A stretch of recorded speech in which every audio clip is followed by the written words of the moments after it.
স্বাগতম সবাইকে। আজকে আমরা দেখব ব্রাউজার এবং টেক জার্গন নিয়ে।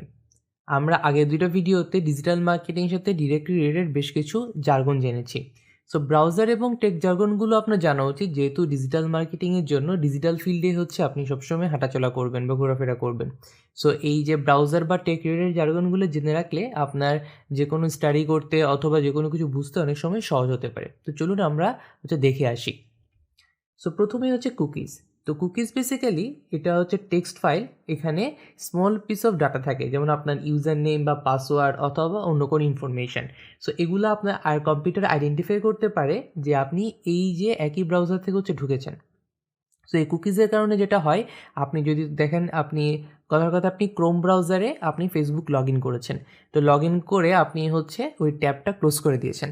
আপনি যদি আবার নতুন ট্যাবে আবার যদি ফেসবুকে ঢুকেন, দেখবেন আপনার যদি ইউজার নেম পাসওয়ার্ড ওই কুকিজের মধ্যে থাকে, আপনাকে আবার কিন্তু লগ ইন করতে হবে না। সো একটা ব্রাউজারে এরকম কুকিজ যদি থাকে, সো এভাবে আপনাকে লগ ইন করা ছাড়াও আপনি বারবার বিভিন্ন ওয়েবসাইট ইউজ করতে পারবেন। সো লাইক আপনি জিমেইল লগ ইন করে রাখলেন এবং আপনার কুকিজের সেটা জমা থাকলো। সো আপনি জিমেইল যখন ইউজ করছেন না তখন ক্যান্সেল করে দিলেন। আবার যখন জিমেইলে ঢুকছেন ওই ক্রোম ব্রাউজার থেকে অথবা অন্য কোনো ব্রাউজার থেকে, তো তখন ওই কুকিজ থেকে আপনার ইউজার নেম বা পাসওয়ার্ডগুলো রিট্রিভ করে আপনাকে লগ ইন অলরেডি অটোমেটিক করে নেবে। সো এভাবে কুকিজ কাজে দেয়। একই সাথে কুকিজ আরও বেশি কাজে দেয় যখন অ্যাডভার্টাইজাররা ডিজিটাল মার্কেটিংয়ের ক্ষেত্রে রিটার্গেটিং করে বা রিমার্কেটিং করে, তখন ফেসবুক পিক্সেল বা গুগল ট্যাগ ম্যানেজার এগুলা কুকিজের মাধ্যমে কিন্তু আপনাকে ট্র্যাক করে আপনি কোন ওয়েবসাইটে গিয়েছেন। তো সেই ওয়েবসাইটের ইনফরমেশনগুলো এবং আপনার ব্রাউজার ইনফরমেশনগুলো একসাথে ম্যাচ করে এই কুকিজ দিয়ে সে ট্র্যাক করে, এবং আমরা পিক্সেল দিয়ে অথবা গুগল ট্যাগ ম্যানেজার দিয়ে আমরা এই রিটার্গেটিং বা রিমার্কেটিংগুলো করতে পারি। এরপর হলো ক্যাশে। সো ক্যাশে বেসিক্যালি হচ্ছে আপনার একটা ইনফরমেশন টেকনোলজি, মানে টেম্পোরারি স্টোরেজের জন্য বিভিন্ন ওয়েব ডকুমেন্ট, যেমন ওয়েব পেজ অথবা ইমেজ বা আদার টাইপ অফ বিভিন্ন ওয়েব মাল্টিমিডিয়া। এটা বেসিক্যালি সার্ভারের ল্যাগ কমানোর জন্য এই ক্যাশটা করা হয়। তো ক্যাশের ব্যাপারটা কীরকম, যেমন সাপোজ আপনি যেন পার্টিকুলার একটা ওয়েবসাইটে ঢুকলেন, সাপোজ আপনি আমাদের প্যাভিলিয়ন ওয়েবসাইটে ঢুকলেন। সো প্যাভিলিয়ন ওয়েবসাইটে আমরা যেটা করি, যখন একটা ইউজার অলরেডি একবার ঢুকেছে, এর আগে আমরা তার ব্রাউজারে কিছু ক্যাশ ডাটা রেখে দিই। অর্থাৎ সে পরবর্তীতে যখন ঢুকলো তাকে কিন্তু পুরো ওয়েবসাইট আবার যে লোড হতে হবে তা না, অলরেডি যেহেতু ক্যাশ লোড করা আছে, সো এই ক্যাশ থেকে কিছু অটোমেটিক ইনফরমেশনগুলো দেখাবে। সো এটা আপনারা যখন ফেসবুক ব্রাউজ করেন তখনও দেখতে পারেন। আপনার মোবাইলে দেখবেন যে আপনি ফেসবুকে আপনার ডাটা নেই, তারপর কিছু মানে স্ট্যাটাস বা পোস্ট বা ভিডিও আপনার ওখানে অটোমেটিক লোড হয়ে আছে। এটা বেসিক্যালি ক্যাশের কারণে লোড হয়ে থাকে। এছাড়া ব্রাউজার হিস্ট্রি। এটা খুবই সহজ যে আপনি ব্রাউজার থেকে কী মানে পেজে গিয়েছেন, কী ওয়েবসাইটে গিয়েছেন, এটা আপনার ব্রাউজার হিস্ট্রি সেকশানে থাকে। ওখান থেকে আপনি হিস্ট্রি সেকশানে দেখতে পারবেন যে ব্রাউজারে কোন পেজে অলরেডি গিয়েছেন, বা চাইলে এটা ক্লিয়ার করে দিতে পারবেন। এরপরে HTTP এবং HTTPS এগুলো কি? সো এগুলো দেখবেন যে কোনো ওয়েবসাইটের যখন আপনারা লিঙ্ক কপি করেন, দেখবেন যে বাম সাইডে এরকম HTTP বা HTTPS এরকম ২ টা শব্দ থাকে। HTTP কোলন ড্যাশ ড্যাশ এরকম করে থাকে, অথবা HTTPS হিসেবে থাকে। So HTTP basically hyper text transfer control. অর্থাৎ এটা বেসিক্যালি একটা অ্যাপ্লিকেশন প্রোটোকল। সো এখানে ডিস্ট্রিবিউটেড কোলাবোরেটিভ বা হাইপার মিডিয়া ইনফরমেশন সিস্টেম, এটা ওয়ার্ল্ড ওয়াইড ওয়েবের সাথে ডাটা কমিউনিকেট করার জন্য কাজে লাগে। আর HTTPS এটা basically hyper text transfer protocol, এটা সিকিউর সিস্টেমটা। তো সেই জন্য এসটা সিকিউরের জন্য আসছে। সো এগুলো একটু টেকনিক্যাল টার্ম, আমরা খুব বেশি ডিটেলসে গেলাম না, কিন্তু এগুলো জেনে রাখা ভালো। সো এখানের মধ্যে যে ডিফারেন্সটা বলা, যে HTTPS থাকলে আপনার ওয়েবসাইটে সিকিউরড হয়। সো আপনি এই যে সিকিউরটা কীভাবে করতে পারেন, এটা বেসিক্যালি একটা SSL সার্টিফিকেট নিয়ে এই সিকিউরিটিটা এনশিওর করতে পারেন। তো SSL basically secure sockets layer. So এই SSL সার্টিফিকেটটা লাগে কেন? যখন আপনার ওয়েবসাইটে আপনি যদি কোনো পার্সোনাল ইনফরমেশন রাখতে চান, অথবা কোনো ক্রেডিট কার্ড ইনফরমেশন দিয়ে কোনো ই-কমার্স দিয়ে ট্রানজ্যাকশন করতে চান, এই SSL সার্টিফিকেটটা লাগে। তো খেয়াল করে দেখবেন যে কোনো ই-কমার্স সাইটে যেখানে ক্রেডিট কার্ড ইনফরমেশন বা কোনো ফিনান্সিয়াল ট্রানজ্যাকশন হয়, সেখানে অবশ্যই এই SSL সার্টিফিকেট দিয়ে আপনাকে HTTPSটা করে নিতে হয়, সিকিউরড করে নিতে হয়। সো এভাবে HTTPS করে, SSL সার্টিফিকেট HTTPS করে আপনি সেখানে ফিনান্সিয়াল ট্রানজ্যাকশনগুলো করতে পারবেন। সো SSL সার্টিফিকেট না থাকলে কিন্তু গুগল ক্রোম ব্রাউজার বা অন্যান্য বিভিন্ন ব্রাউজার অনেক সময় আপনার ওয়েবসাইট থেকে আনসেফ হিসেবে কিন্তু ট্রিট করে। সো SSL সার্টিফিকেটটা থাকা আপনার জন্য জরুরি। এছাড়া আসে HTML। HTML basically hyper text markup language. এটা বেসিক্যালি আপনার ওয়েবসাইটের ফন্ট, কালার, গ্রাফিক বা হাইপার লিঙ্কগুলো কীরকম হবে দেখতে, এটা বোঝানোর জন্য এই HTML-টা আপনার কাজে দেয়। সো এটা বেসিক্যালি একটা মানে এই যেটা বললাম যে hyper text markup language. So এটা দিয়ে ওয়েব ব্রাউজার আসলে ডিসপ্লে করে যে আপনার যে ওয়েব পেজের যে ওয়ার্ডগুলো বা ইমেজগুলা, সেটা এই HTML দিয়ে হচ্ছে ডিসপ্লে করে। এছাড়া জাভাস্ক্রিপ্ট যে আরেকটা যে টার্ম, তো জাভাস্ক্রিপ্ট বেসিক্যালি একটা কম্পিউটার প্রোগ্রামিং ল্যাঙ্গুয়েজ। তো এই computer programming language basically web ব্রাউজারের মধ্যে ইন্টারঅ্যাক্টিভ ইফেক্ট তৈরি করার জন্য কাজে দেয়। এটাও হচ্ছে যে কম্পিউটার সায়েন্সের হচ্ছে একটা মানে কোর জায়গা যে জাভাস্ক্রিপ্ট বা একটা ল্যাঙ্গুয়েজ। তো এখানে আমরা ডিটেলসে গেলাম না, জাস্ট হচ্ছে যে আপনাকে জার্গনটা হচ্ছে জানিয়ে রাখলাম যে জাভাস্ক্রিপ্ট আসলে কি। তো এছাড়া হচ্ছে যে লিঙ্ক, তো লিঙ্ক তো আপনারা সহজেই বুঝছেন যে একটা ওয়েবসাইট অ্যাড্রেস বা হচ্ছে যে কোনো একটা পেজে যে অ্যাড্রেস থাকে সেটাকে বেসিক্যালি আমরা লিঙ্ক বলি।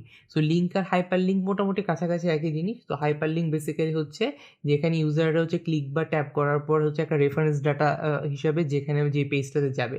তো হাইপার লিঙ্ক পয়েন্টস করে যে একটা ডকুমেন্ট অথবা specific element within a document এটা। তো হাইপার টেক্সট মানে টেক্সটের সাথে যদি লিঙ্ক থাকে তো বেসিক্যালি তখন এটাকে আমরা হাইপার টেক্সট বলি। আর এই যে যে টেক্সটটা থাকে সেটাকে আমরা অ্যাঙ্কর টেক্সট বলি। তো হাইপারলিঙ্ক বেসিক্যালি একটা ওয়ার্ড, ফ্রেজ বা ইমেজ যেখানে আপনি ক্লিক করলে আপনাকে নতুন একটা ডকুমেন্ট বা নতুন একটা সেকশনের মধ্যে নিয়ে যায়। সো সেটা হচ্ছে হাইপারলিঙ্ক। তো এটা বেসিক্যালি হাইপারলিঙ্ক। আর ইউআরএল ব্যাপারটা হচ্ছে ইউনিফর্ম রিসোর্স লোকেটর। তো এটাও বেসিক্যালি একটা লিঙ্কের মতোই কাজ করে। সো এটা একটা ওয়েব অ্যাড্রেসের একটা যে মানে একটা ইউনিফর্ম একটা আলাদা একটা লোকেটর একটা এখানে রিসোর্স। তো এটাকে আমরা আসলে লিঙ্ক হিসেবে অনেক সময় বলে ফেলি যে পার্টিকুলারলি প্রতিটা পেজে আলাদা করে এরকম কিন্তু মানে এরকম ইউআরএল থাকে। অর্থাৎ আপনার ওয়েবসাইটে যদি এরকম যদি 10টা বা 15টা পেজ বা 20টা পেজ থাকে, প্রতিটা আলাদা কিন্তু ইউনিফর্মভাবে লোকেট করে আপনার ওয়েব যে কানেকশনটা বা ওয়েব অ্যাড্রেসে সেটা। তো এটাই বেসিক্যালি ইউআরএল। আর ক্রলার বলতে বেসিক্যালি বুঝায় যে আপনার এটা বেসিক্যালি আপনার যে ভিজিটেড পেজ যেটা বা করেছে মানে যেটা যে ওয়েব মানে ইউজাররা যে পেজগুলো ভিজিট করে রেগুলার বেসিসে, সেটার একটা কালেকশন। সো এই যে কালেকশনগুলো এটা বেসিক্যালি ইউজ করা হয় যে একটা ওয়েবসাইটে যে এখানে বা লিঙ্কগুলো চেক করার জন্য বা HTML কোডটা আছে কিনা দেখার জন্য, বা তো এটা বেসিক্যালি ওয়েব ইন্ডেক্সিংয়ের পারপাসে হচ্ছে কাজে লাগে। সো ওয়েব ক্রল করে বেসিক্যালি ইন্ডেক্সিং করে। সো ওই যে আমরা যে গুগল সার্চ ইঞ্জিনটা সেটা বেসিক্যালি সবগুলো ডাটা ক্রল করে বিভিন্ন ওয়েব পেজ থেকে বিভিন্ন লিঙ্কগুলো ক্রল করে সে হচ্ছে এটা ইন্ডেক্সিং করে। সো ইন্ডেক্সিং ব্যাপারটা হচ্ছে এখানে ওই জিনিসটা যে একটা মানে ওয়েবসাইটের যে বিভিন্ন ইনফরমেশনগুলো সেগুলো বেসিক্যালি বিভিন্ন ভাগে যে সাজানো বা বিভিন্ন মানে সেগমেন্ট করে সাজানো, এটাই বেসিক্যালি ইন্ডেক্সিং। তো এটা যেটা বেসিক্যালি যে আপনার যে ওয়েব গুগল বা বিং বা অন্য বা সার্চ ইঞ্জিন এরা বেসিক্যালি এই বিভিন্ন ওয়েব পেজ থেকে ডাটা ক্রল করে সে ইন্ডেক্স করে। সো এই ইন্ডেক্সিংয়ের র্যাঙ্কের উপর ভিত্তি করে কিন্তু একটা পেজ ওটা ফাইন্ডেবল হয় যে আপনার যদি ইন্ডেক্সিংয়ের মধ্যে যদি ওই ওয়েব ইনফরমেশনটা থাকে তখনই কেবলমাত্র আপনি দেখতে পারবেন সেই ওয়েবসাইটটা। এছাড়া পেজ র্যাঙ্কিংয়ের যে ব্যাপারটা, এটা বেসিক্যালি গুগল বা যে অন্যান্য যে গুগল বিং বা অন্যান্য সার্চ ইঞ্জিনে কাজে লাগে। সো এটা বেসিক্যালি মানে counting the page view number অথবা কোয়ালিটি অফ দ্য লিঙ্ক, এটা বেসিক্যালি একটা ডিটারমাইন করে একটা পেজ র্যাঙ্কিং কী হবে। সো পেজ র্যাঙ্কিং এটা আপনার যে SEO বা ACM এটাকে খুব ইফেক্ট করে। তো আপনার যদি পেজ র্যাঙ্কিং যদি ভালো হয়, আপনার সার্চে যদি কেউ যদি রিলেভেন্ট কোনো টপিক বা কিওয়ার্ড লিখে সার্চ দেয়, আপনার পেজ র্যাঙ্কিং যদি ভালো হয় আপনার ওয়েব পেজটা আগে দেখাবে। আর আপনার যদি পেজ র্যাঙ্কিং খারাপ হয় তখন হচ্ছে আপনার ওয়েবসাইটে দেখাবে না। এছাড়া লিঙ্ক শর্টেনার যে জায়গাটা, এটা বেসিক্যালি হচ্ছে আপনার যদি একটা বিশাল লিঙ্ক থাকে তো এটাকে বিভিন্ন বিটলি অথবা TinyURL এরকম বেশ কিছু সার্ভিস আছে যারা হচ্ছে লিঙ্কটা শর্টেন করে দেয়। তো লিঙ্কটা শর্টেন করলে সেটা বেসিক্যালি আপনার শেয়ার করতে সুবিধা হয়, কোনো জায়গায় হচ্ছে যে দিতে সুবিধা হয় কাউকে, মানে কাউকে যদি আপনি শেয়ার করতে চান তখনও সুবিধা হয়। সো লিঙ্ক শর্টেনার এভাবে বিভিন্ন কাজে দেয়। এরপর আরেকটা ইম্পর্টেন্ট জার্গন, এটা বেসিক্যালি UTM করা, এটা ক্যাম্পেইনের সাথেও খুব রিলেভেন্ট। সো এটা কি কাজে লাগে আমি যদি একটু বুঝাই, যে আপনি সাপোজ হচ্ছে একটা ঈদ ক্যাম্পেইন করছেন। তো একটা ঈদ ক্যাম্পেইন করছেন, আপনার ঈদ ক্যাম্পেইন সবগুলো ল্যান্ডিং পেজ হচ্ছে আপনার ওয়েবসাইটের একটা নির্দিষ্ট পেজে। তো এখন আপনি চাচ্ছেন আপনি ফেসবুকে ক্যাম্পেইন করছেন, গুগলে ক্যাম্পেইন করছেন, আপনি ইউটিউবে ক্যাম্পেইন করছেন, আপনি ইমেল ক্যাম্পেইন করছেন, সবগুলো যদি আপনার একই ল্যান্ডিং পেজে যদি এসে সবাই আসে, তখন আপনি কীভাবে বুঝবেন যে কোনটা কোন জায়গা থেকে এসেছে? একটা ট্র্যাকিং মডিউল হচ্ছে ক্রিয়েট করেছে। সো ট্র্যাকিং মডিউলটা দিয়ে আপনি যদি এই ফেসবুক এখানে যে প্যারামিটারগুলো যেটা আছে যে আপনার মানে এখানে যে প্যারামিটারগুলো ইউটিউবে বিভিন্ন প্যারামিটার দিয়ে আপনি যেটা করতে পারবেন, এখানে ট্র্যাক করতে পারবেন কোনটা ফেসবুক থেকে এসেছে, কোনটা গুগল থেকে এসেছে, বা কোনটা হচ্ছে এই ইউটিউব থেকে এসেছে, বা কোনটা এখান থেকে আপনি কোনটার সোর্স কি সেটা জানতে পারবেন। ইভেন এটাও করতে পারেন, আপনি যদি ফেসবুকে কোনো একটা এই ভিডিও অ্যাড দেন, সেই ভিডিও অ্যাডটা কতজন এসেছে, বা কোনো একটা পোস্ট অ্যাড দেন সেখান থেকে কতজন এসেছে, আপনি ওখান থেকে হচ্ছে কিন্তু দেখতে পারবেন। সো এভাবে কিন্তু ইউটিএমটা কাজে দেয়। এছাড়া ইউটিউবে যে প্যারামিটার যে 5টা বলছিলাম, তো 5টা প্যারামিটার হচ্ছে বেসিক্যালি ইউটিএম সোর্স থাকে, অর্থাৎ কোন জায়গা থেকে এসেছে, যেমন গুগল থেকে এসেছে নাকি ফেসবুক থেকে এসেছে সেটা। আরেকটা প্যারামিটার হচ্ছে মিডিয়াম। তো এই যে গুগল থেকে যে আসবে, এখানে আপনি গুগলের সার্চ থেকে এসেছে নাকি গুগলের কোনো সিপিসি ব্যানার থেকে এসেছে নাকি সিপিএম ব্যানার থেকে এসেছে, অথবা যদি আপনি ফেসবুককে সোর্স হিসেবে ধরেন, ওটা কি আপনার অর্গানিক কোনো পোস্ট থেকে এসেছে নাকি পেইড পোস্ট থেকে এসেছে নাকি কোনো ভিডিও অ্যাড থেকে এসেছে, এভাবে আলাদা আলাদা করে আপনি মিডিয়াম করতে পারবেন। এছাড়া আরেকটা প্যারামিটার যেটা, সেটা হচ্ছে ক্যাম্পেইন, অর্থাৎ আপনি একটা ক্যাম্পেইনের নামও দিতে পারবেন। এখন ফেসবুকের যে অর্গানিক পোস্ট, সেটা কি আপনি ঈদ ক্যাম্পেইন থেকে এসেছে নাকি হচ্ছে বৈশাখ ক্যাম্পেইন থেকে এসেছে, এভাবে আলাদা আলাদা করে কিন্তু আপনি ক্যাম্পেইনের নাম দিতে পারবেন। এছাড়া ইউটিএম টার্ম এবং ইউটিউব কন্টেন্ট নামে আরও 2টা প্যারামিটার আছে, এগুলো হচ্ছে ওই আলাদা আলাদা ট্র্যাকিং করার জন্য আপনাকে কাজে দিবে। এছাড়া হ্যামবার্গার মেনু বলে একটা টার্ম আছে, তো এটাও বেসিক্যালি মোবাইল অ্যাপের সময় কাজে দেয়। এটা যদি আমি একটা এক্সাম্পল দিয়ে দেখাই, এখানে যেটা দেখবেন এই যে এই বাটনটা, এটাই বেসিক্যালি হ্যামবার্গার মেনু। এখানে বেসিক্যালি ক্লিক করলে সবগুলো মেনু, এখানে যখন ক্লিক করবেন দেখবেন এখানে অনেকগুলো মেনু হচ্ছে যে আপনার কাছে ওপেন হয়ে যাচ্ছে। সো আবার যদি এটা অফ করেন, এখানে আবার এটা হ্যামবার্গার মেনু হিসেবে চলে যায়। এটা খুবই মানে খুব প্রচলিত একটা আইকন। এটা সবগুলো মোবাইল অ্যাপই ইদানিং হচ্ছে ইউজ হচ্ছে। সো এই হ্যামবার্গার মেনুটা কি, এটা আমরা একটু শিখে নিলাম। এছাড়া হচ্ছে কন্টেন্ট ম্যানেজমেন্ট সিস্টেম, এটাকে বেসিক্যালি সিএমএসও বলে। তো কন্টেন্ট ম্যানেজমেন্ট সিস্টেম হচ্ছে একটা কম্পিউটার সফটওয়্যারের মতো, যেটা বিভিন্ন ডিজিটাল কন্টেন্ট ক্রিয়েট করা বা মডিফাই করার জন্য কাজে লাগে। সো আমরা ওয়ার্ডপ্রেস, ম্যাজেন্টো বা জুমলা এগুলোকে হচ্ছে একটা কন্টেন্ট ম্যানেজমেন্ট সিস্টেম হিসেবে কিন্তু ট্রিট করতে পারি। অর্থাৎ ওই যে ওখানে যে ম্যানেজমেন্ট সিস্টেমটা, ওখান থেকে আপনি বিভিন্ন কন্টেন্ট কিন্তু ম্যানেজ করতে পারছেন বিভিন্নভাবে। সেটা আপনি একটা ব্লগ পোস্ট করার জন্য হোক, বা একটা ছবি পোস্ট করার জন্য হোক, বা আপনার একটা ওয়েবসাইটের কোনো একটা প্রোডাক্ট ডিসপ্লে করার জন্য হোক, এই কন্টেন্ট ম্যানেজমেন্টের জন্য যে বিভিন্ন সিস্টেম, এটা বেসিক্যালি একটা সিএমএস হিসেবে আমরা বলছি। এছাড়া ডোমেইন, তো ডোমেইন বেসিক্যালি একটা ওয়েবসাইটের ক্ষেত্রে যে ইউনিক যে নামটা থাকে, যে এটা সেই নামটা হচ্ছে ডোমেন। যেমন হচ্ছে pavilion.com.bd, এটা একটা ডোমেন, অথবা বহুব্রী.com, এটা একটা ডোমেন, বা facebook.com, এটা একটা ডোমেন। সো এগুলো কিন্তু আলাদা আলাদা ডোমেন, যেটা আপনার একটা ইউনিক আইডেন্টিটি। যেমন এখানে আসলে যেটা বেসিক্যালি যে সবগুলো এরকম ওয়েবসাইটে একটা আইপি অ্যাড্রেস থাকে, তখন আইপি অ্যাড্রেস দিয়ে তো আসলে আমরা মনে রাখতে পারি না।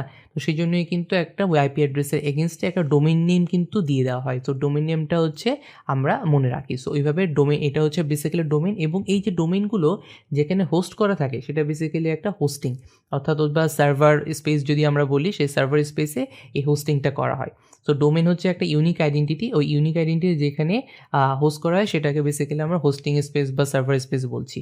আর ক্লাউড স্টোরেজ বেসিক্যালি ব্যাপারটা এরকম যে আপনার মানে একটা আপনার যে ইনফরমেশনগুলো বা আপনার ডাটাগুলো কোনো পার্টিকুলারলি একটা সার্ভারে না থেকে, সেটা বেসিক্যালি ক্লাউড সার্ভার থাকে। তো এটা বেসিক্যালি এরকম যে সার্ভার বেসিক্যালি একটা পিসির মতো বা একটা সিপিইউর মতো। তো আপনার ওই সিপিইউ থেকে আপনার একটা সিপিইউতেই যদি আপনার সবগুলো ইনফরমেশন থাকে, অনেক সময় দেখা যাচ্ছে যে ওটা যখন অনেক বেশি ট্রাফিক আসে বা অনেক বেশি ওখানে ইনফরমেশন থাকে, তখন ওটা সার্ভ করতে হচ্ছে কষ্ট হতে পারে।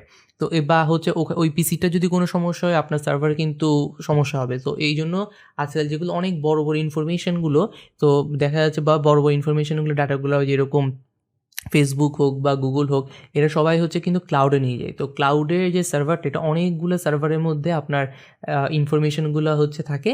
তো আপনার খুব সহজে কিন্তু আপনি ইনফরমেশনগুলো রিট্রিভ করতে পারবেন। কোনো একটা সার্ভার যদি নষ্ট হয়ে যায়, অন্য কোনো সার্ভার কিন্তু সেই সাপোর্টে দিতে পারে। আবার ক্লাউড স্টোরেজে আরও সুবিধা যেটা আছে, আপনি কিন্তু যেরকম হচ্ছে এখন মাইক্রোসফট ওয়ার্ড বা হচ্ছে এক্সেল, এগুলো কিন্তু আস্তে আস্তে এখন ক্লাউডে চলে গিয়েছে। ক্লাউডে চলে যাওয়ার ব্যাপারটা কীরকম, আপনি ওয়ান ড্রাইভ বা গুগল ড্রাইভ এগুলোর মাধ্যমে আপনি অনলাইনে বসে কিন্তু এই কাজগুলো করতে পারছেন এবং অন্যর সাথে কিন্তু শেয়ার করতে পারছেন। সো এখানেও কিছু ব্রাউজার বা টেক জার্গন নিয়ে আমরা আলোচনা করেছি। তো এগুলো নিয়েও আসলে আপনারা যদি আরও বেশি জানতে চান, তো এগুলো আসলে গুগলে সার্চ দিয়ে হচ্ছে আপনি আরও বেশি জানতে পারবেন ইন ডিটেলসে। এখানে জাস্ট আপনাদেরকে এই জার্গনগুলো নিয়ে হচ্ছে হালকা আলোকপাত করা হলো এবং পরিচয় করিয়ে দেওয়া হলো। সো আমরা আজকে এ পর্যন্তই। আমরা নেক্সট যে ভিডিওটা, সেখানে আমরা আরও কিছু জার্গন নিয়ে শিখব, যেগুলো হচ্ছে আমরা এখান পর্যন্ত আলোচনা করিনি, কিন্তু র্যান্ডম জার্গন, সেগুলো নিয়ে হচ্ছে আমরা শিখব। তো আজকে এ পর্যন্তই। Thank you.